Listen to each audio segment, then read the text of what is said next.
Hello guys, welcome to Bike Matters. My name is Alex and this is the 2023 Honda Hornet, the CB750 Hornet.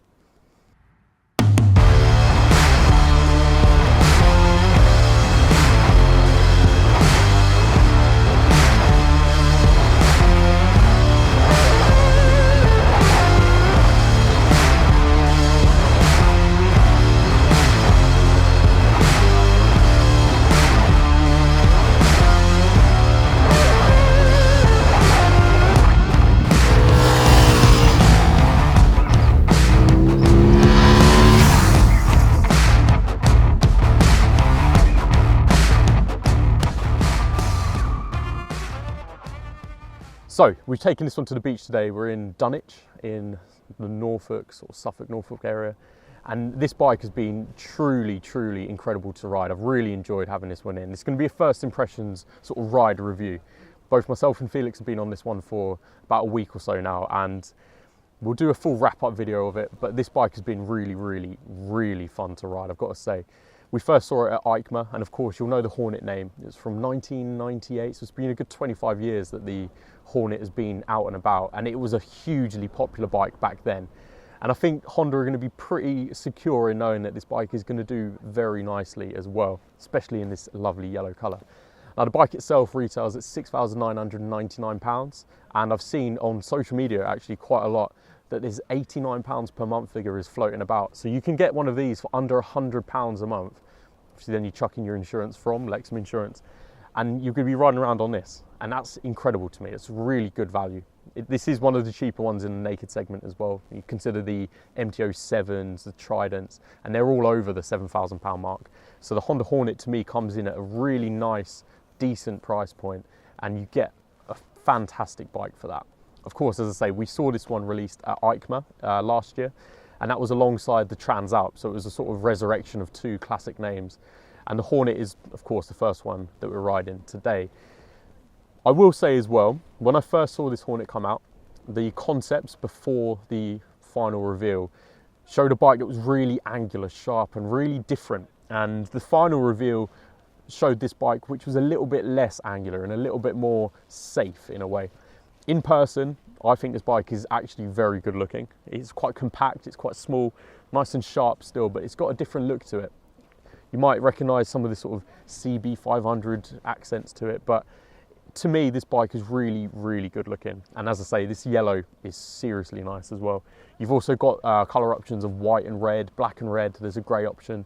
But yeah, this yellow is pure Hornet colour and I love it. So first thing I really want to talk about, I guess, is the parallel twin motor. And it's a 755 parallel twin. It's an overhead cam, 4-stroke of course. And it's just so fun to work with, I've got to say. You've got about 91 brake horsepower on tap, and it's around about 75 newton meters of torque.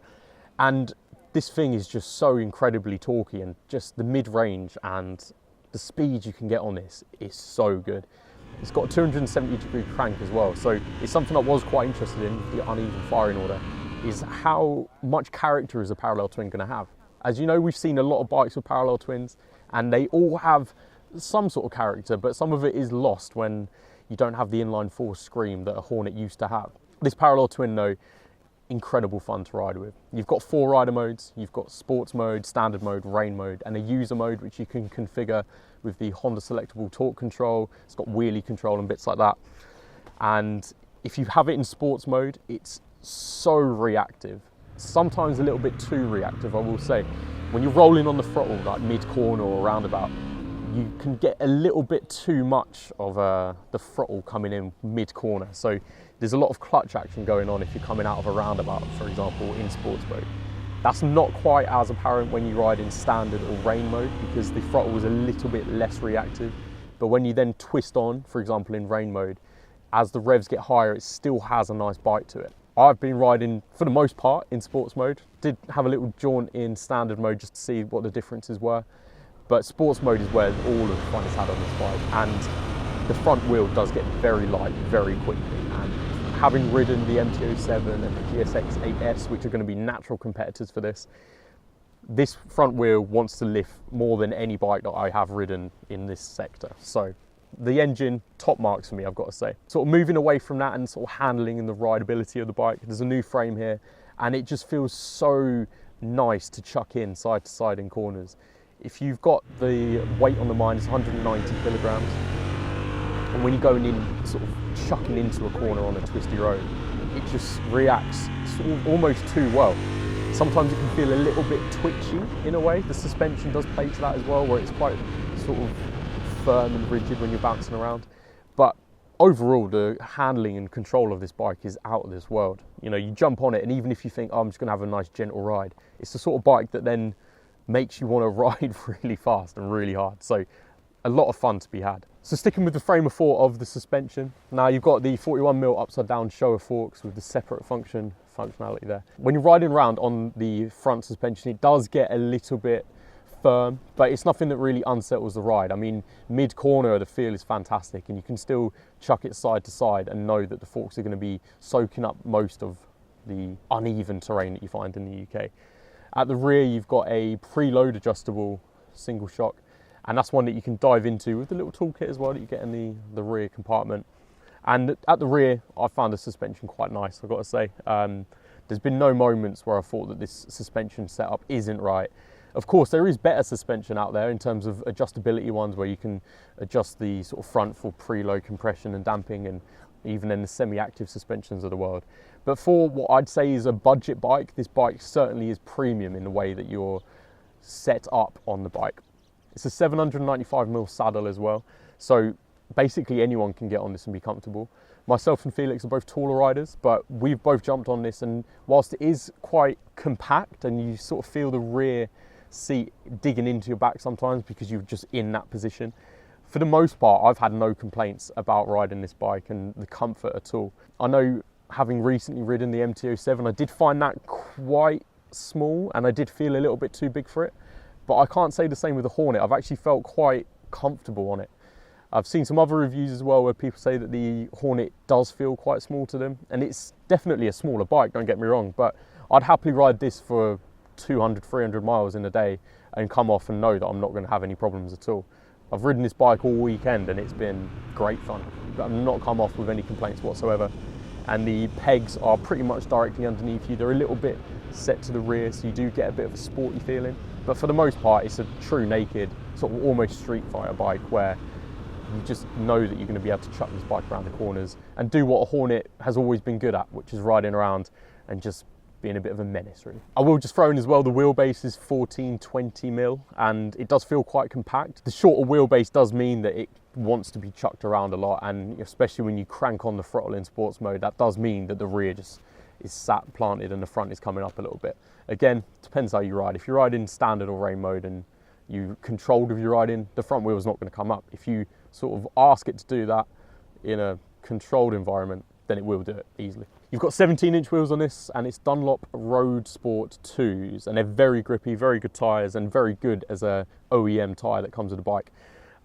No complaints at all about the 17s on this. I mean, sometimes you get bikes that come with some sort of questionable road tyres, but these are bang on, I've got to say. Had no complaints with the grippiness of these tyres whatsoever. And another fantastic point on this bike is the brakes, and the brake setup from Nissin. At the front, you've got 296mm twin discs, the radial mounted 4-pot calipers at the front, and at the rear you've got a single 240mm disc with a single piston caliper. And braking performance is outrageously good on these, I've got to say. I mean, again, it's a light bike, 190-ish kilograms, but you can really just crank on the brakes and it just slows you down instantly. Of course, dual channel ABS on this as well, but they don't seem to come on unless you're really stomping down on the rear and pulling in the front, and then you start to get a bit of a sort of jutter from the pedal. But no, it's bang on. I mean, the braking performance is super good on these, I've got to say. A couple of other points to sort of rounding this up, really. I mean, you've got a quick shifter on this model that we're riding. I'm not sure it comes as standard with a quick shifter, but the quick shifter is bang on, I've got to say. I really enjoy quick shifters because it just makes it a lot easier when you're cranking through the gears. But yeah, quick shifter is really good through all of those 6 gears. The gearing itself, I found first and second really good, but a tad short. You can really crank up the speed, but when you then get into third, fourth and fifth, it's just fine. Sixth is like a happy sitting there all day, and you can still crank on the power in 6th gear and know that the torque is going to be put down. I mean, it's just got all of the mid-range through all of the gears, really. It's bang on. Get to about 50 in first easily, so not bad at all really. Fuel tank capacity is 15.2 litres, and having ridden this one, it does drink fuel if you go for it. We've been averaging around about 47 miles per gallon through our jaunts around, and from that, I mean, it's a fairly good fuel consumption. I mean, you're going to be having no complaints if you're riding it sensibly everywhere and using this as a commuting tool. But yeah, 15.2 litres is decent. I know the older Hornets had bigger fuel tanks, but absolutely fine on this. And the last sort of point as well is the accessories and the sort of bits you can put on this.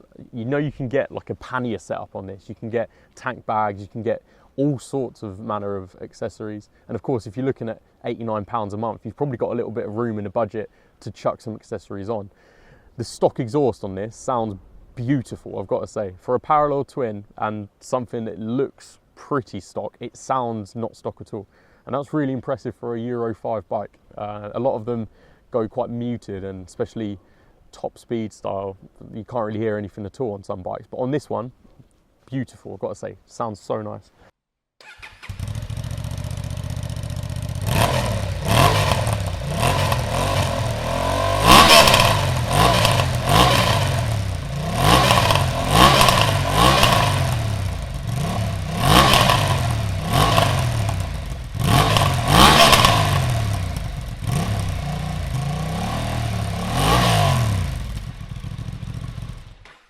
So then we come to the instruments and electronics. You've got auto indicator cancel, which Honda amusingly call auto winker cancel, which is silly. You've got a TFT screen on there, really nice display, and it's one that you'll find familiar with some of the other Honda range. You can't easily change the time and date setup, I don't find. You've got a little button to switch around and sort of look around some bits and, you know, look around your trip and average consumption and bits like that, but you can't easily change the time and date without diving into the Honda app. And when I did that, it couldn't find the bike for ages, and I wanted to get out on the road, so I just couldn't be asked anymore. So at the moment, it thinks it's 2 in the morning 2020 rather than the correct date. So bizarre. I think, of course, a dealership will probably change that and be able to set it properly for you, but for this test bike, it thinks it's 2020 and the bike shouldn't have even been born yet. Also, the switchgear itself, nice and easy and like good to look at. It all feels nice and well built. The indicator is in this classic Honda weird position of being really low down with the horn right across from you. And you've got the mode button as well, which you can switch through the modes with a closed throttle as you ride, which is nice. Outside of that, you've got up and down, left and right arrows. And if you can link your smartphone, you can then control some of the music, telephone calls, and even get some sort of route guidance through the app as well. But as I say, it couldn't find the bike when I was trying to do that, so I just gave up and called it a day. We haven't ridden the bike at night just yet because it gets dark at around 10 PM. I've always curtailed my rides around then, but at sort of dusk environments, it seems very good. I could just about see the light on the ground, but as I say, it wasn't dark enough to really make full use of that. Outside of that, as a first impressions review, this bike has been incredible fun to ride. I mean, I've got to say, it's probably one of my favourite ones in this category of bike, having ridden like the M207, the GSX-8S. This definitely is up there as one of the better ones from Honda and just in general for the naked bike market, especially the A2 market, where you can get a restrictable version for your A2 license.